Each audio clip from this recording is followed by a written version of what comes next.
thing about them not mentioning Gojo because they were all prepared for it and like Gojo's prepared for it. Number one, I feel like Gojo having like Gojo.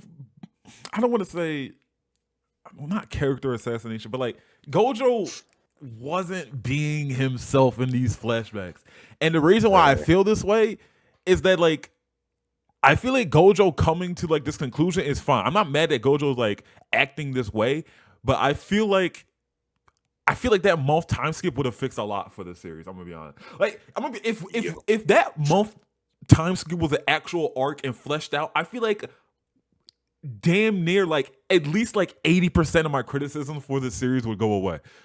Cause it would flesh out a lot. Like I feel like if we got that month time skip as an actual arc and we see Gojo like be like this like the cocky selfish like I'm gonna say so I mean he's kind of selfish like the cocky selfish dickhead that he was before like Shinjuku Showdown, and we see him turn into like this whole thing about like does the world need Gojo Satoru and like passing on to next generation. If we saw him come to this conclusion, like him actually come to this, I would have been a lot more accepting of it because I feel like in these flashbacks, it's just like all of a sudden he's acting this way, and we don't really know why. He just is, and like we've never seen Gojo act this way. But like to everyone else, it's a normal, I guess, because we saw him like turn into that. But like for the reader, it's like this isn't Gojo. Like he's never acted like this before, and we don't know why he's acting like this.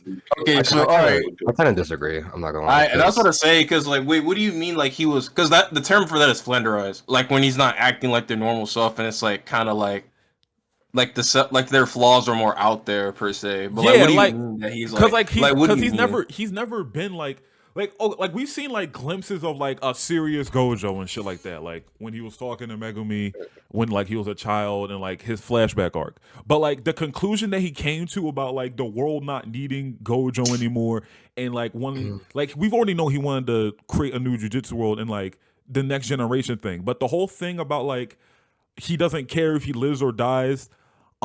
which is true.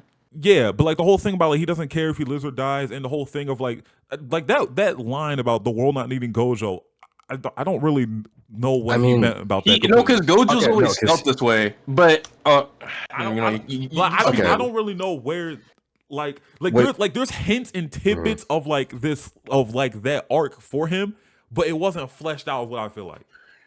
Okay, I don't think that's like really a change in his character. Because when he says haven't we had enough Gojo, he doesn't like quite literally mean hey I'm tired of this shit, bro. I want to retire. He means like because I need to stop blazing me.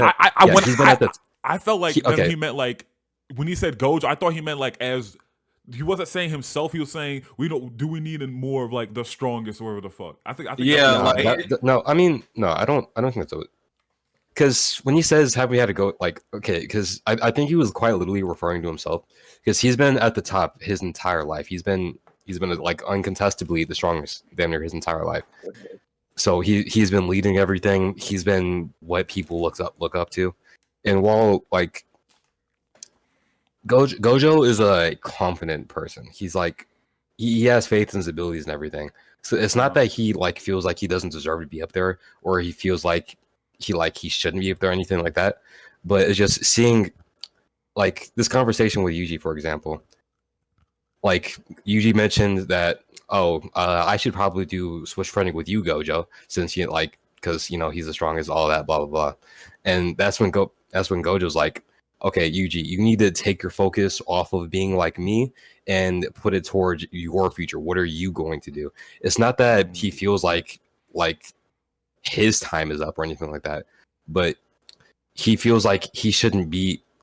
How do I say this? He doesn't want everybody to like. He shouldn't be the. Like he doesn't want everybody to be like him. Yeah, he shouldn't be. He shouldn't be what everyone looks up to be, and he wants them to be their own thing. Because think about it like this: like Gojo wants, like it's been hinted that Gojo wants the next generation to be different and like cause like all this shit. So like, I mean, think about it.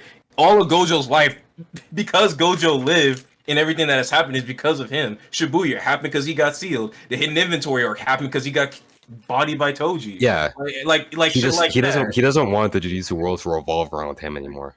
Because like look at the shit that's happened. So like he just wants the next generation, and he feels like, hey, since I'm here and all I cause is problems, stop being like me and try to fester out some solutions to solve the cursed world. That's what him and his conversation with Geto was talking about when he was like, "Are you Satoru Gojo because you're the strongest, or are you the strongest because you're Satoru Gojo?" It's just like because Gojo's the way he is, or he's just this phenomena, like everybody thinks he is, and it's the strongest. He wants people to like stop like being behind that shield that is Gojo and start being more themselves instead of trying to be like him. It stop using his name as a shield and start being more, yourself. That's pretty much what his character is. Yeah, I get all that, and I like all of it. I just wish that we could have seen like. And yeah, that's perfectly fine. I wish we could have seen that be fleshed out more in the actual month time skip rather than like just seeing it in the flashback. But I wouldn't say it's disingenuous or saying it's character assassination. Yeah, it's not. That's why I didn't want to say that. It's not character assassination. It's just it just left a lot to be desired. Yeah, like I said, like what people were talking about. This is another thing I want to mention if I ever got to talk. But like, JJK doesn't have plot holes. It's more like shit just didn't fall through. If you get what I'm saying. Like, yeah, okay, yeah. I actually that's because no, you can finish. Oh yeah, because plot holes are like mainly like let's just say like fucking Goku was a Saiyan but he was born on Earth. But he came from planet Vegeta but he was born on Earth. That's a plot hole because then you're contradicting the plot and saying like, oh, he was born here but he's an alien, so it doesn't make any sense. Like, but like if you said like, oh, he's an alien but we just won't elaborate on it, and then like he has a brother and we just like, oh, Raditz is just his brother and we don't do nothing more with it, then that's more like what Gege's doing, because like he just doesn't go through with the plot, or he just leaves things unfinished. And what I mean is like people always say like, oh, JJK has all these plot holes, all that bullshit. But JJK does seem like plot holes. Gege just didn't. He kept it vague. So like that's the difference between like plot holes and just unresolved plot lines. Yeah, no, yeah, that's exactly how I felt. That's exactly how I felt. That's how I felt this ending.